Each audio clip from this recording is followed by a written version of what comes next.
Hey BCR agents, just wanted to pop back in today and kind of go over how we would make a post. In my most recent video, we went through how to connect your Google My Business account.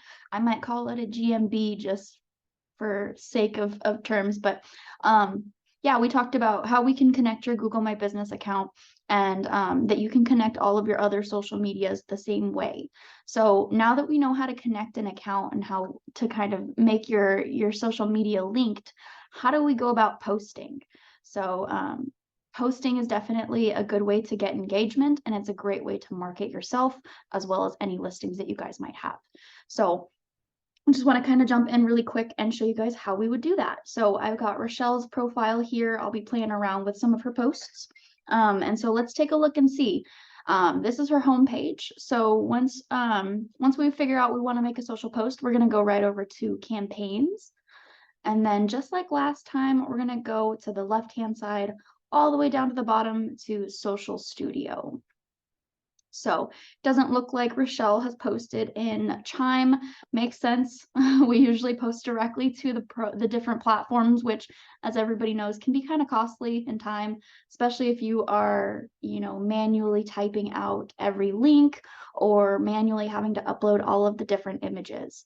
So what we're working with today, Rochelle has our Best Choice Realty Facebook page and our Best Choice Realty Instagram page linked. So we're going to go ahead and play through as if we were going to post a listing, as well as a landing page and even a custom post to one of those groups, just to kind of show you guys how it would work. So it's pretty seamless.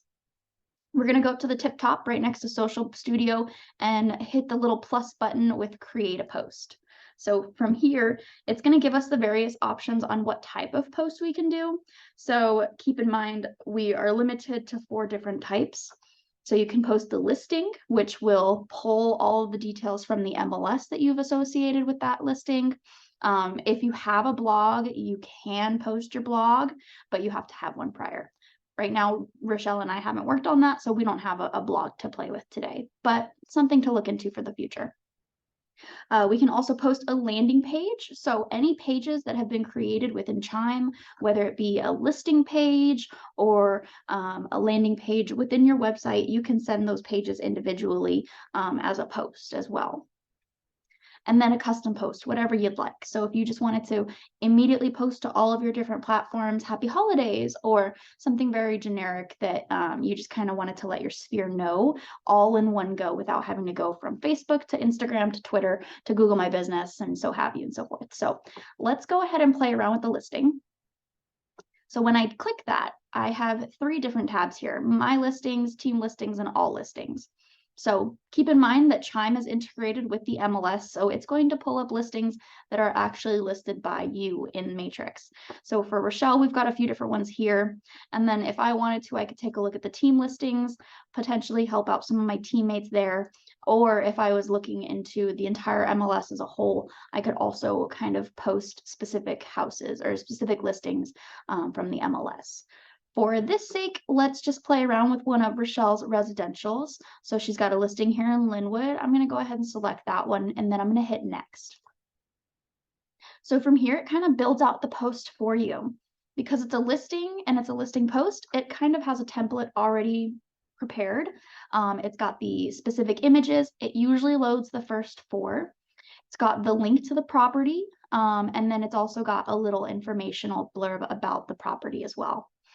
What you'll notice here is you can choose the different channels you'd like to post to. So if I had Rochelle's Indeed and her LinkedIn and her Twitter here, if I had those associated, I would be able to post here as well. Let's say, for instance, I did not want to post this for whatever reason to Facebook. All I have to do is click that, and now it's going to be unselected. And you'll notice on the right-hand side here, Facebook has been removed, and it's only showing what that post would look like on Instagram. If you wanted to edit the post, you definitely could. You can go in here, remove images or edit images or add new ones. You can also go in here and adjust some of the text. So if you wanted it to say investment opportunity, or if you wanted it to say come check us out, anything that you'd like, you can throw that in there. So from here, we would post now. The postability goes right away if you want it to, or you can always set it for a different time. So a good rule of thumb here would be if you have a listing getting ready to go live and you want to just indicate it to all your different social medias. Let's say it's not live yet, but it's going to be on Friday. So you could actually get the whole post ready to go. Of course, if it's not integrated in the MLS already, it might not pull through. So make sure it's at least in the MLS so that it can pull some data. I'm not going to hit post for the sake, but posting it would post it to whichever channels you had selected. So if I had all of them, now we've got Facebook added back in there. And I think it's really cool that it shows you what the posts look like. Because as we know, social media looks so different across the different platforms. So seeing the different template style across the different platforms is really interesting. Gives you a kind of full scope picture of what you're working on. So for just the sake of education, I'm going to go back to choose a type, and I'll show you guys kind of what the landing page would look like. So clicking that, you guys can see a lot of things changed on the screen. We've got all of these different types of pages that we could add, and these pages are all in relation to properties. So we are specifically selecting pages that were created by the user. So in this case, Rochelle.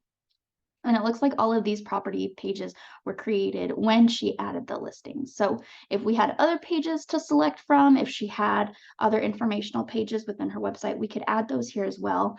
But since she doesn't have any, all we have to work with are the property pages. So no worries, because what's better than syndicating a property listing? Syndicating a property landing page. It's got a lot more information about the property that consumers are really going to gravitate towards. So I'm just going to randomly select this one, and we're going to hit next. And again, we get that same kind of style that we do with the listing post type, where we have a templated kind of informational section here with the link, of course, and then we've got the preview on the side. So it's going to show us exactly what that's going to look like. So for these, it says view photos and detailed information for this listing. Don't miss your chance to own this lot property, which is really kind of cute, and it's a good call to action. So keep in mind that when we're posting on social media, we want to have really strong calls to action. Social media is a place where users just scroll, and so we want to give them a reason, give them some motivation, some incentive to kind of stop scrolling and really focus and hammer down on what you're trying to send them. Again, like all the other posts, we can edit these to post in the future at any specific time that you'd like. Again, for the sake, I'm not going to go ahead and post it, so we're going to go ahead and hit back. I'm going to go back to choose a type, and I'll show you guys what the custom post looks like. Pretty similar. Of course, this one is a lot more custom, so you can add and adjust anything you'd like. Very similar. If you wanted to post a listing this way, you totally could. I prefer the templated style just because it puts it all together without you having to add individual images or type out the different information. So posting is pretty simple and it's pretty quick and easy. I definitely recommend doing this for all of your guys' listings when you guys use Chime. It's seamless, it's quick, and it's no additional cost to what you guys are already utilizing with Chime. So it's definitely a recommendation. And it hits those users that aren't necessarily actively looking with a real estate agent, or they're not actively engaged in the market. It gives them something to kind of look at when they're just scrolling. They're going to see your post, they're going to kind of be engaged, and it's a good opportunity to kind of expand that marketing effort for the listing. So if you guys have any questions on social media posts or different things in the Chime realm, definitely let me know. Shoot me a text or an email over at the Linwood office, and I can get something sent over to you guys to make sure you guys feel confident and cool on social media. So for now, this is all the training I have for you today. If you guys need anything further, just give me a holler and I will make it happen. All right, VCR agents, have a great one. Bye-bye.